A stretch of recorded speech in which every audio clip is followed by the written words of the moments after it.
Hukum riba ini semua hukumnya haram. Dalil-dalilnya sangat tegas. Sekarang kita fokus ke dalil. Ada nanti sebuah hadis teman-teman, saya ingin antum renungi baik-baik. Tulis baik-baik, tempelkan di profil ya, dengan niat untuk mengingatkan kita sama orang lain. Jangan riya. Ingat selalu, tempel. Kalau bisa print, tempel di meja kerja. Tempel teman-teman, perhatikan, ini bahaya sekali. Bahaya sekali. Saya bacakan dulu ayat, itu hadis nanti yang saya bilang ya. Pertama firman Allah SWT dalam surah Al-Baqarah ayat 275. Kata Syekh Abu Bakar rahimahullah, riba diharamkan berdasarkan firman Allah Subhanahu wa taala, a'udzubillahi minasyaitonir rajim, wa ahallallahu al-bai'a wa harrama riba. Padahal Allah telah menghalalkan jual beli dan mengharamkan riba. Jual beli silakan, transaksi jual beli. Riba tidak boleh. Ini saya pernah kasih contoh kalau soal ini ya. Jadi kalau misalnya seseorang mau beli mobil, dia nggak ada duit, maka dia boleh datang, saya boleh datang kepada teman saya mengatakan, saya mau beli mobil harganya 200 juta. Bisa kamu beliin nggak? Oh bisa, saya beliin. Tapi saya jual sama kamu ya Khalid ya, 220 juta. Jadi awal akadnya apa? Terakhir jual beli. Dia beliin saya beli dari dia. Saya udah tahu modalnya berapa, dia sudah ambil keuntungan. Tapi ini akad jual beli. Dia bukan mengutangkan saya, tapi dia beli. Saya pun beli dari dia. Selesai, dia putus akad beli sama tempat sana, dia juga putus akad jual beli sama saya. Kemudian tidak apa-apa jatuh tempo 35 bulan, tidak apa-apa. Tapi jangan dia hitung utang, dia menghutangkan saya 200 juta, bukan mobil, sehingga hutang. Ini yang dimaksud perbedaan ayat di sini. Allah menghalalkan jual beli, Allah mengharamkan riba. Karena riba umumnya itu adalah utang, kayak tadi riba jahiliyah, riba nasiah itu. Utang yang bertambah tanpa sebab, ya. Hanya ingin untuk dijadikan sebagai pendapatan. Juga dalam firman Allah SWT Al-Imran ayat 130, A'udzubillahi minasyaitonir rajim, ya ayyuhalladzina amanu la ta'kulur riba adha'afan mudha'afa. Hai orang-orang beriman, jangan kalian memakan riba dengan berlipat ganda. Ini yang jadi masalah teman-teman, kalau antum baca ayat ini kalau tidak faham, maka mungkin tidak bisa ya ditarik dalam kehidupan sehari-hari. Tapi kita kalau pertemukan ini memang ditanya begitu. Kalau kita terlibat dalam praktisi riba itu baru orang tahu ayat ini. Subhanallah, mulia sekali. Kapan kita buka pintu riba, maka pintu riba yang lain terbuka terus. Sekarang antum kredit, dia lihat 3 bulan saja kita sukses membayar, atau 6 bulan, dibukain lagi. Hah? Jadi terbuka lagi pintu riba yang lain. Kartu kredit itu makin besar harta antum, maka makin besar limitnya. Karena mereka berharap ada keterlambatan, 1-2 produk, 3-4 produk, maka hidup dari situ. Karena itu jadi masalah. Maka Allah sudah ingatkan, memang riba itu sifatnya adha'afan mudha'afa, sifatnya pasti berlipat-lipat. Jarang orang bisa riba sekali terus kemudian dia berhenti, kecuali dia taubat kepada Allah. Umumnya pasti terikat di sini, terikat di situ. Bahkan ada orang parah sekali, karena semua badannya riba. Odol, uang riba. Sikat giginya riba. Ya, sabun dipakai mandi riba, samponya riba, baju pakai riba, bantal tidur riba, sendok riba, gelas riba, semua riba, air minum riba. Kenapa? Pakai kartu kredit semua. Belanja bulanan gesek, yang bayarin bank, uang riba bukan? Bagaimana antum hidup begitu dari riba semua?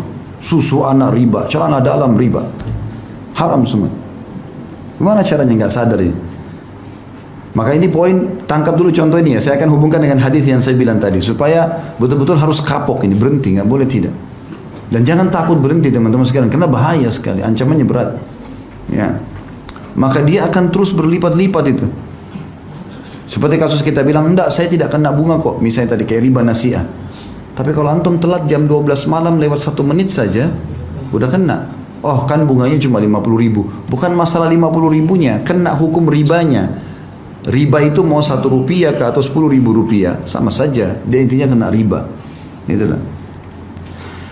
Kemudian Nabi SAW merincikan kedua ayat di atas. Sabda pertama adalah hadits Abu Daud nomor 333, Ibnu Majah nomor 2277 dan Tirmidzi nomor 1206, dan beliau mensahihkannya. Kata Rasulullah SAW, la'anallahu akilar riba wa mu'kilahu wa syahidaihi wa katibah. Allah melaknat pemakan riba. Makna melaknat, diangkat berkah hidupnya. Kalau makan tidak pernah cukup, pakai baju tidak pernah cocok, rumah tangga ribut terus, ada anak sakit, macam-macam. Allah melaknat pemakan riba, pemberi riba, yang mengambilnya dan yang memberikan, Dua orang saksinya dan pencatatnya. Pegawai, staf, tulis, tanda tangan, ya segala macam sama. Masuk dalam masalah ini. Berarti tidak ada yang bisa lolos nih. Jadi kan, kena semua. Saya kan cuma pegawai, tidak tahu apa-apa, nggak bisa. Siapa suruh kerja di situ? Ya, nggak bisa. Haram. Ya, nggak bisa kita cari halal ya teman-teman. Ya. Lebih jelas lagi hadis Nabi SAW, perhatikan baik-baik. Dikatakan oleh Nabi SAW dan hadis ini diriwayatkan Imam Ahmad nomor 21.450. Sanadnya dikategorikan sahih. Renungi baik-baik hadis ini. Kata Nabi SAW, dirham riba ya'kuluhu ar-rajul wa huwa ya'lam ashaddu min 36 zanyah. Satu dirham dari hasil riba yang dimakan oleh seseorang sedangkan dia mengetahuinya, dosanya lebih berat daripada 36 kali berzina. Antum zina sama 1, 2, 3, 4, 36 perempuan, itu baru sama dengan 1 dirham riba. 1 dirham itu 10.000 rupiah, 5.000 rupiah. Ambil bunga bank. Itu sudah 36. Bagaimana kalau kita kerja di sana, gajinya 5 juta? Nah, antum hitung sendiri. Kalau 1 dirham 36 kali berzina, kalau sekian juta berapa kali itu? Ini zina loh ini. Dan ini teman-teman sekalian, Nabi SAW memberikan gambaran agar orang faham. Karena umumnya zina orang tahu itu haram. Zina sama perempuan yang tidak halal bagi laki-laki itu orang tahu bobotnya berat. Selalu diingatkan. Di sini Nabi SAW datangkan 1 dirham riba. Bukan Nabi mengatakan misalnya 100.000 dirham riba. Enggak, 1 dirham riba. Paling kecil. Sama dengan 36 kali zina. Sudah faham sampai sini? Ini hadis yang lebih tegas lagi. Perhatikan setelahnya. Kata Nabi SAW, ini luar biasa teman. Saya kalau baca ini merinding, subhanallah. Hadis ini tegas, ini yang saya bilang tadi. Hadis ini disahihkan oleh Imam Hakim dalam kitab Mustadraknya. Kata Rasulullah SAW, Ar-riba 73 baban aisaruha ayyankiha rajul ummah wa inna arba riba irdur rajulil muslim. Kata Nabi SAW, riba itu memiliki 73 pintu, 73 tingkatan. Yang paling rendah, yang paling ringan, setara dengan seseorang berzina dengan ibunya. Ya? Itu berat sekali. Paling rendahnya sama dengan berzina dengan ibu. Teman-teman harus tahu ya, dalam bab zina, hukumannya beda-beda. Level-levelnya. Yang paling ringan dalam masalah zina adalah berzinanya orang. Dia pergi ke tempat zina, lalu dia zina, dia bayar pelacur, selesai. Itu yang paling ringan. Tapi itu juga sudah dosa besar. Ada di atasnya, zina lebih berat daripada itu. Berzina dengan istri tetangga, pasangan tetangga. Itu ditanyakan oleh Nabi SAW. Kata para sahabat, ya Rasulullah, dosa apa yang paling berat? Kata Nabi SAW, engkau berzina dengan pasangan tetanggamu. Tentu kalau orang zina dengan istri tetangga, berarti si istri tetangga zina sama suami tetangganya, kan gitu. Kenapa tetangga? Karena orang yang paling dekat. Sampai kata Nabi SAW, Jibril selalu mewasiatkan kepadaku untuk mengingat dan berbuat baik dengan tetangga sampai aku kira tetangga mau dapat warisan. Walaupun tetangga itu orang kafir, tapi kita berbuat baik. Nabi SAW waktu di Mekah itu disakiti dengan Abu Jahal, Abu Lahab, kena tetangga semua. Nabi SAW tinggal di rumahnya Khadijah. Khadijah rumahnya di komplek mewahnya Mekah. Sebelahnya toko-toko Quraisy semua. Hampir tiap hari pintu rumahnya ditaruh kotoran, taruh sampah. Nabi SAW sambil senyum, mengangkat sambil mengatakan, beginikah kalian bermuamalah dengan tetangga? Nabi nggak balas, karena tahu ini bahaya. Kalau dibalas maka hukumannya sama nanti. Gitu. Jadi ini luar biasa. Gitu. Zina dengan tetangga. Lebih lagi di atasnya, zina dengan istri mujahid. Jadi kalau ada orang pergi jihad, istrinya si mujahid itu seperti ibu kita. Kata Nabi SAW, kedudukan istri para mujahid sama dengan ibu-ibu kalian. Seperti kita hormati ibu kita, harus hormati walaupun istri mereka masih muda. Bukan malah datang diganggu. Karena perempuan lemah. Pada saat suaminya jauh, dia bisa digoda. Laki-laki bisa memberikan hadiah, bisa berikan perhatian. Apalagi mereka pakai perasaan. 1 bulan, 2 bulan suaminya pergi, mulai ada WA syaitan. Kenapa sayang, butuh bantuan apa? Ini kalimat syaitaniyah. Orang bisa tergoda. Kalau sampai dia berzina dengan istri mujahid, walaupun itu perempuan memang dasarnya juga dia berdosa. Tapi ini yang menzinai itu dosanya berat sekali. Kata Nabi SAW, si mujahid itu akan didatangkan hari kiamat. dengan si pelaku selingkuh dengan istrinya, lalu Allah bebaskan dia mengambil pahalanya sesukanya. Kata Nabi SAW, ya, kata Nabi SAW, apakah kalian kira si mujahid akan sisakan pahalanya? Tanda tanya. Nggak mungkin. Dia pergi jihad, berperang jalan Allah, antum datang ganggu istrinya? Hah? Nggak boleh. Makanya perempuan yang sudah bersatu suami, antum kasih X besar-besar. Sudah selesai urusannya. Mau cantiknya seperti bulan, ada cerita. Udah haknya si laki-laki itu.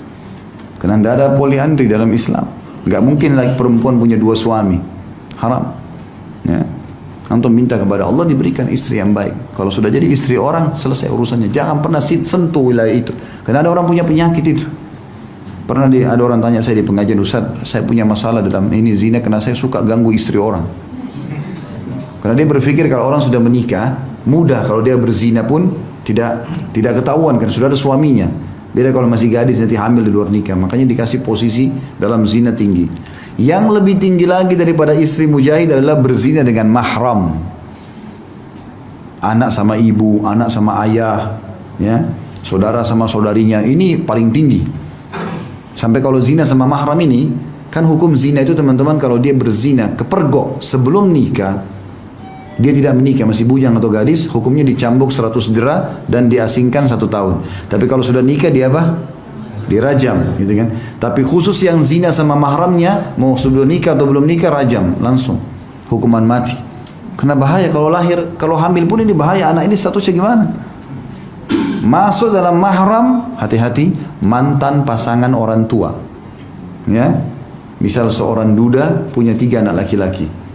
Umurnya si duda ini 50 tahun. Anaknya paling tua umur 25 tahun misalnya. Lalu sekarang dia nikah lagi sama perempuan umur 20 tahun. Berarti istrinya sekarang lebih muda daripada anaknya yang pertama. Tetap ini ibunya ini. Mahram abadi.